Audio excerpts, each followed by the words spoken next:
everyone, and welcome to Traceability Podcast. I am your host, Dr. Tracie Edwards. Today, my guest is Frank McShane. Frank is an executive, a consultant, and a mentor. He founded Square Peg Consulting to help businesses see their data differently and use it to drive meaningful growth. With over 30 years of experience, Frank has helped companies achieve over $1 billion in cumulative benefits by focusing on profit optimization, strategic alignment, and operational efficiency. He has been in the upper Pacific Northwest for many years, helping businesses grow and thrive as an executive and leader in various industries, including manufacturing, utilities, distribution, broadband, forest products, and the food industry, which gives him a broad perspective on what it takes to drive real results. And when Frank's not helping businesses thrive, you will find him playing blues on slide guitar, exploring the Pacific Northwest craft culture and wine regions, and enjoying the outdoors with his 2- and 4-legged family members. So Frank McShane, thank you so much for joining us today. I love that you are from the Pacific Northwest, as am I, only from a drier section of the Northwest. But it's nice to have a bit of a kindred spirit on the show today. Yeah, it's a great place. We love it here. We're both, my wife and I are both from the Southeast originally, but we moved here 30 years ago and we're not going back. So. Well, I do not blame you. So as you say, you have spent 30, 40 years helping organizations unlock growth and profitability.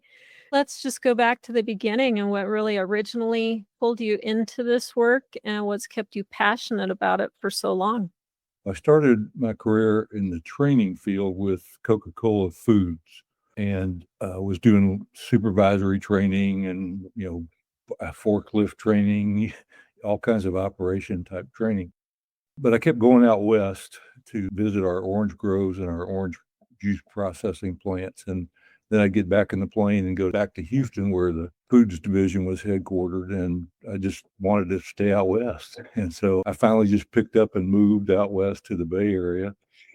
And at that point, I came across a small kind of a boutique consulting firm that got me involved with that. I started in the organization development role there, but one of the early projects I was on, they fired the project manager, and the partner turned to me and said, you're it. And so, and it was more of an operations-oriented project. And so I got into operations and just loved it. The chance to make a big difference and to see results, be able to measure things was just a lot clearer and crisper kind of work than the organization development, which is kind of slow. So yeah, that's what got me into it. And I just kept going and, got into bigger and more challenging projects and joined Ernst & Young after a few years and got a tremendous exposure there to big companies and complicated companies and making a big impact. And then got recruited by my last client to join the company and did. It was time to get off the road and be at home more. And so that worked out. And I was able to help transform that business. We went through a sale shortly after I got there. And I guess I didn't get the memo, but I got to be president after that, after everybody else left. And we were charged with making it profitable, which it hadn't been for a while. Mm-hmm. And so I went through a process there that really showed me the value of the things I'm doing now. We took it from a $700 million company losing about $70 million a year to a $500 million company making $70 million a year. And so the lesson of less can be more was very clear. Mm-hmm. I did it to myself. And so I can speak to it honestly, what I'm interested in doing with my clients now. Well, I can very much relate to a love for operations. There is so much happening and it's happening fast, and you're needed to make decisions in real time. So I can certainly understand where you're coming from there with why you have loved the operations for so long. You've now started your own consultancy, and you're helping companies stop hammering pegs where they don't belong. Right. How is this sort of happening? What is it that leaders are doing that maybe they misapply time, people, or resources without realizing it?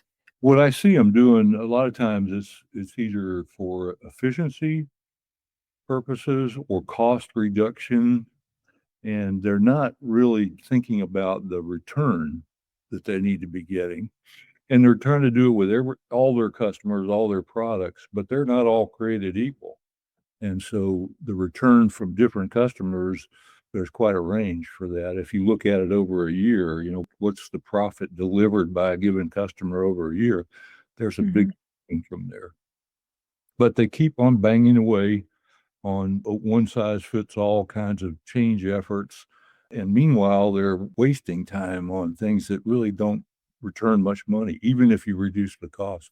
I actually a client now that I'm encouraging him to spend more money because we found out that an hour of downtime costs them $23,000 an hour in profit. But they were shortcutting planned shutdowns and contractor assistance because it was too costly, but they were actually having more unplanned downtime as a result of that.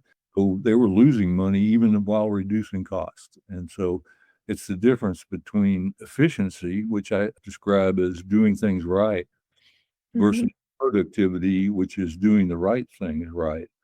And that's my focus is even if you do the right things a little inefficiently, you're better than doing the wrong things efficiently because there's just no return there. So. Right. I like that you make that distinction there because I think sometimes we're so eager to, as you say, have efficiency in our processes and our operations, and the return on investment for each customer is probably not the same. And so needing to sort of understand what really is going to move the needle. So as you've worked across all different industries, particularly the manufacturing, the distribution, operations, what is it that leaders tend to underestimate when it comes to growth in these industries? There's two reasons. One, they tend to be more focused on the top line. So they see all revenue as kind of the same, it's all good. But what they don't really understand is what's the cost to serve different customers in different markets or to deliver different products or services. And that's what's called contribution. And they don't see that. They don't drive for that calculation often enough. They stop at cost of goods sold, and gross profit. But oftentimes that doesn't really tell you after that, what are the rest of the costs to serve a given customer? And are we getting any kind of return from them, right? Even if they're big, sometimes they're big customers with big margins, but they're so costly to serve that there's not much left over. At the end of a year, you burned up a lot of time and effort for not much return. So that's what I'm trying to help them see, first of all, what the differences are, and then figure out how do we change our approach so we maximize the return and quit wasting time where there isn't one. So this is where I know you really like to dig into the data, and growth, you're saying, often hides in that customer data. When you're first engaging with a client, where do you usually look first in that customer data and why? Well, first I start generally with just a meeting to try and understand more about the company and what their goals are and those kinds of things and what some of their frustrations are. But one of the things I'm looking to evaluate is how complex is the business? How many customers do they have? How many markets are they trying to serve? How many products or services are they offering? If like a pulp mill, you're making one thing, there's not a lot for me to do there. I mean, it's one thing. And if you're making, a number of different products or you're serving a whole bunch of different customers, that's when I can help them go in with their data and see what the differences really are in terms of the cash generated by these different customers. So as long as we're, okay up front and there's a match, and unfortunately, I've gotten to the point where I can be a little more selective about who I work with. So I want to make sure there's a good working relationship and a chance to build some trust and some collaboration. But then I'll make requests, which is really based on the customers, the sales. I'll find out what they use to try and calculate contribution. And looking at over the past year, typically it's or rolling. If we're in the middle of a year, be the last 12 months. And then I can start to sort out the different levels of return by customer, or we can slice and dice the data all kinds of ways. Same with the products. So that way you get a real clear picture of what's generating the cash and what's not, kind of the starting point for our working together. And oftentimes I find they never looked at it like that. Everybody learns about the Pareto principle in school, but for some reason they never apply it in real life, in real time. I'm surprised at how few. A couple of them, I've seen them do it really well, and they're good on their own. But most of the clients I come across, they just never have looked at it that way, and they just kind of look at everything the same. And I go beyond the 80-20 breakdown. I go to 80, 15, and 5. One client I had, when I did that, it turned out that only 11% of their customers generated 80% of their profit, but 71% of the customers only generated 5% of the profit. So there's all this white noise they're dealing with in the company, trying to serve these 71% of the customers who are typically needy, and they're taking up effort that you can't replace.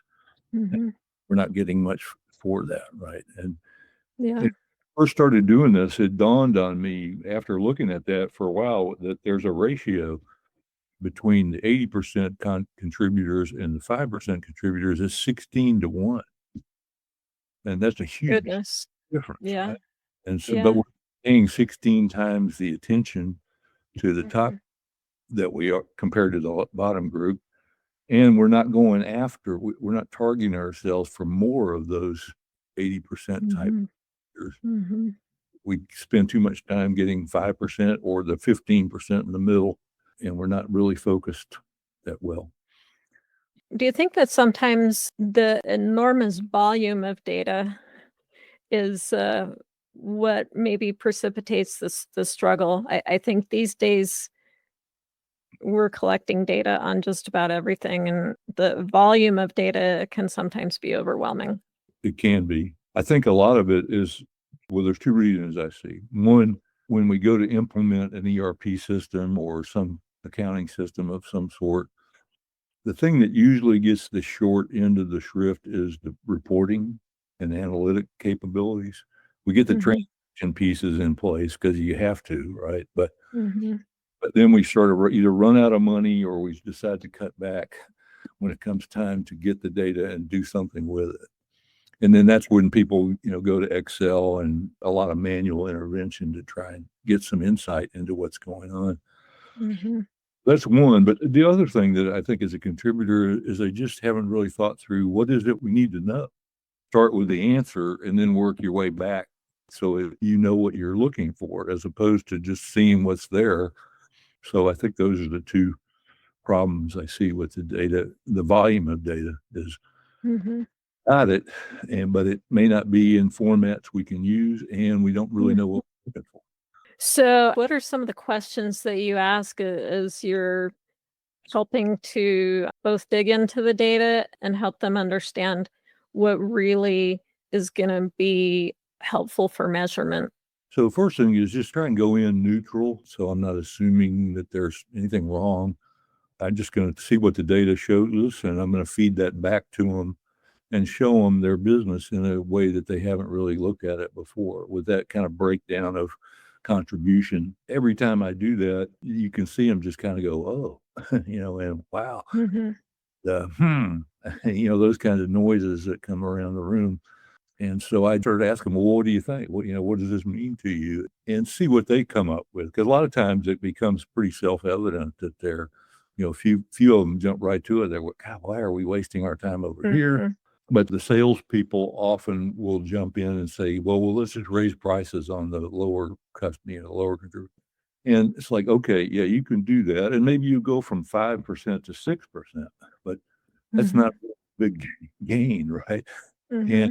and also you're not solving the problem, which is you're not freeing up your capacity to focus more on the high return customers or finding more like Mm-hmm. and targeting your people there. Because selling to a low return customer and selling to high return often is about the same amount of effort and time to get to the yes. Mm-hmm. But why waste time on this one, chasing after these guys when you're really should be focused on higher return opportunities? Right. One thing that I think can be challenging, especially as consultants, is delivering that messaging, right? Mhm. Because sometimes it's difficult to be told that you don't know what you don't know. Can be, yeah. So how do you help manage that with your clients? Well, like I said, first I made it without any kind of interpretation at all and no judgment, Mhm. involved, and just kind of Mhm. see how they react to it, first of all. And if they're either defensive or, resistant in some ways, I try and just sort of say, let's sit on this for a little while. There's a lot to take in, a lot to learn here. Mhm. Let's come back and revisit it in a week or so. So I'm not trying to rush them into something. But eventually, you've got to find somebody in there, and it's typically the CEO or a CFO who's going to say, Mhm. we just can't ignore this kind of stuff, right? We got to do something Mhm. differently here to help ourselves grow, get out of a hole, whichever the case might be. So I have to find and collaborate with somebody as a champion for making some change. Mhm. Mhm. Sometimes they're able to take it from there and off they go and make changes they need to. Sometimes they need more help. And so there's kind of an option at the end of the analysis piece to say, okay, do you need more help making the changes that would benefit you in this area? Which is how to think through the services they provide.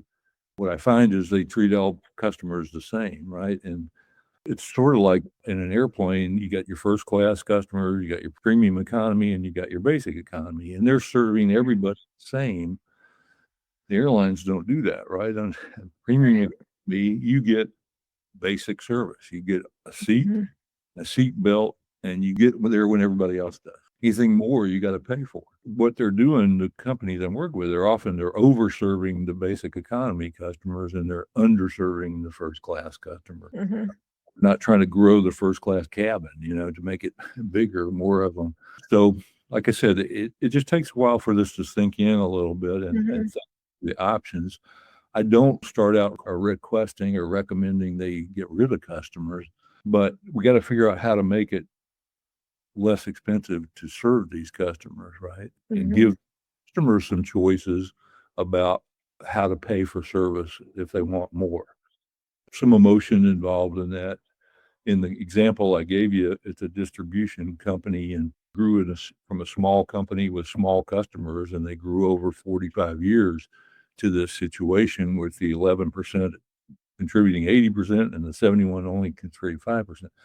But those 71% of those customers, some of them were long-term customers. They knew them, they were in the same community.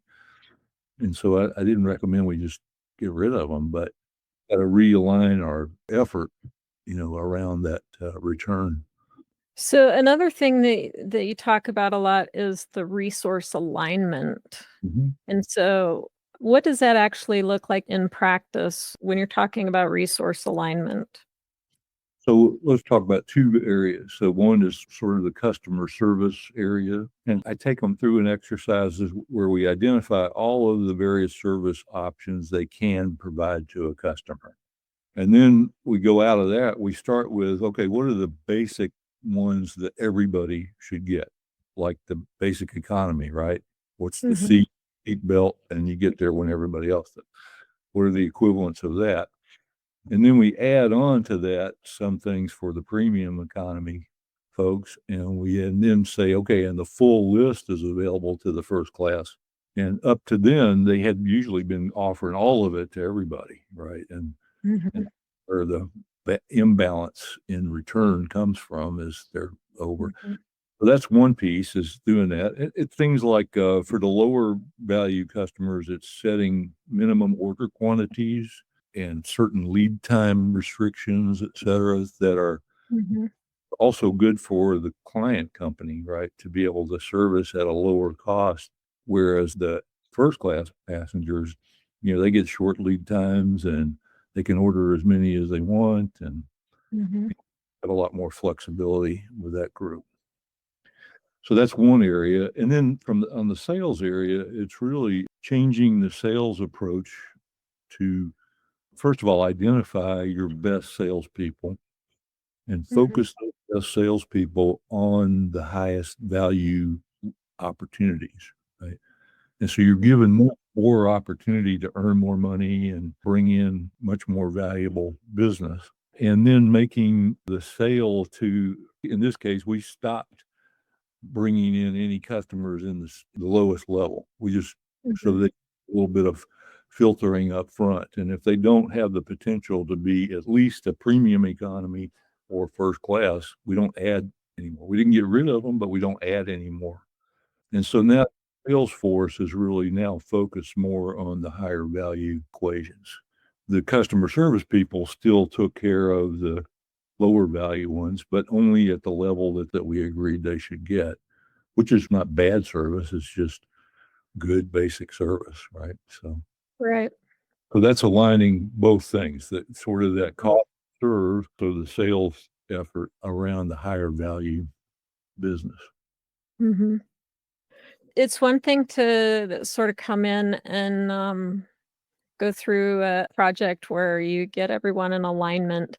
I think what ends up being challenging is making that alignment stick. And what are some things that maybe leadership can do to continue that focus and put that energy in the right area after that initial work is done? Well, putting in place some measures is a big piece, right? And Hmm. so redoing the analysis. So I try and train somebody within the firm to do these analyses so they can do it periodically, right? Because the situation will evolve over time. And so maybe twice a year at the most, but at least once a year, they got to go back through and look at this past 12 months to see what's the breakdown of our customers and our products and services, and have things changed since then. They have a new customer that you got early in the year and they've turned out to be a first class customer. And maybe you got somebody who was a first class customer and they've kind of tailed off. And so things have changed a little bit, right? And just refreshing the data keeps them focused. And then measuring the contribution level, understanding what that really is, and are we affecting that? And so, which, like I said, is going beyond the gross profit level. It's really, okay, what else, other costs do we have that soak up cash? So that's part of the monthly profit review. And that typically keeps their focus pretty clearly on that. It's a matter of helping them change the way they look at the P&L a little bit. Hmm. Hmm. Because the tendency is just look at the top line and the bottom line. And if there's good Right. things there, that's as far as they go. Hmm. And moving parts in the middle that cause the result, right? And Hmm. so helping them see the moving parts is kind of the key to do that regularly until they start to get used to doing that, become Hmm. a process and a routine over time. Right. At this point, you've been in with the clients. You've been sort of focused on sort of some very tactical things at that point, right? Because you're trying to change some habits and you're trying to get them to realize some value very quickly. So, how do you then get them to sort of move along to that future oriented thinking where not only can they sustain those tactical kind of tasks and that tactical alignment, but get everybody looking towards the future together?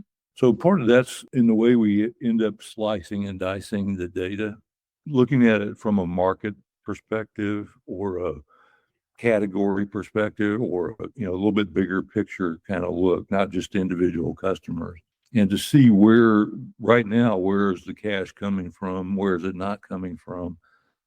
And are there opportunities in either one of those, either to grow the one where we're doing okay in, or to find more opportunities where we're not, and to sort of shift the market focus a little bit for them, or the product focus. We do the same analysis with the products, and you can see which ones are generating the cash now and what's going to look like going forward. Are they going to stay at the top? Is that going to have a shelf life of some sort that we need to prepare for?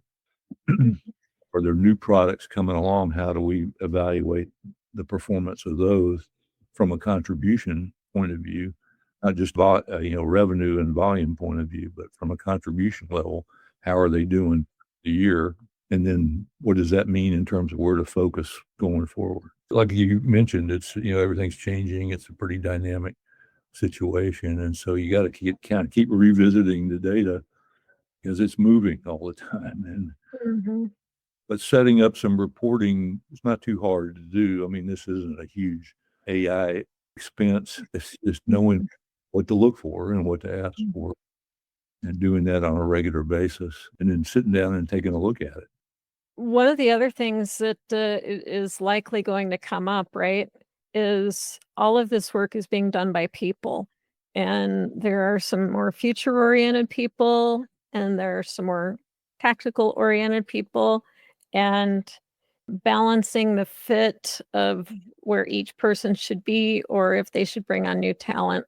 What are maybe some things that you look for when trying to identify people who can help the organization grow into that future? Well, I've used a tool both as a consultant and as a client called the Predictive Index for many years. I started working with that in 1978. I hate to even say those words, but I've always found it to be a really reliable tool in identifying behavior traits, not just of people, but also looking at the role. That's where I find the executives don't think enough about the job that they're asking somebody to do. They just think about the traits people have, right? So that's a part of my service. I just bring that tool in, and it's a separate billing, but it's just part of the service. And we do an evaluation of all the existing people, at least the leadership group, and sometimes a couple layers below that. And then go through looking at what these roles really require. How much proactivity is required in a given role versus how much steadiness, consistency, following the book, dotting I's and crossing T's, versus having to deal with gray areas and uncertainty and new challenges and things like that coming along. And so it gives you a pretty good read on those kinds of traits, first of all, in the job, but then now you can see how do people fit that, right? One of the things I keep finding, and I inherit when I took over the paper company I mentioned earlier, I inherited a whole bunch of supervisors and managers who had been promoted because they were the best paper makers. And the problem with that is you lose your best paper maker, and you typically create a mediocre supervisor or manager, and they tick off the other paper makers because of their management style. It's mostly, let me show you what I was in that role. That's kind of how they typically manage. And so, I try to get them to stop promoting people on the past and promote based on what they're going to be doing and what you need them to do. And even in hiring, it's not just hiring all the time for the current opening, but you need to kind of think ahead 2 or 3 moves to think about, who am I going to put in? Who can I hire that could be a future leader or a future innovator of some sort, even though the job we're hiring them for doesn't really require a whole lot of that. And you can tell them right up front, we know this about you, but this first job doesn't require a lot of that, right? You got to learn the business and perform well, but hang in there because we know that you could do something different later. And now they get a sense that, hey, there's a path here for me, as opposed to waiting around to see what happens and possibly leaving, quietly. That's really profound to me, the concept of I'm not just hiring you for the job now, but I'm hiring you for the job that you may have as we go into the future. And I think a lot of organizations don't go there when they're hiring. They're very just focused on the immediate thing. Also, they tend to look for people like themselves. One of the measures that the predictive index shows is the level of independent decision making that somebody is going to display. And, in our culture, everybody wants independent decision making, but only a small portion of the jobs really allow for that. And so the thing I use to sort of test the reality of that is how much money are you going to let them spend without checking with you first? It's usually a pretty small amount, right? Like $500.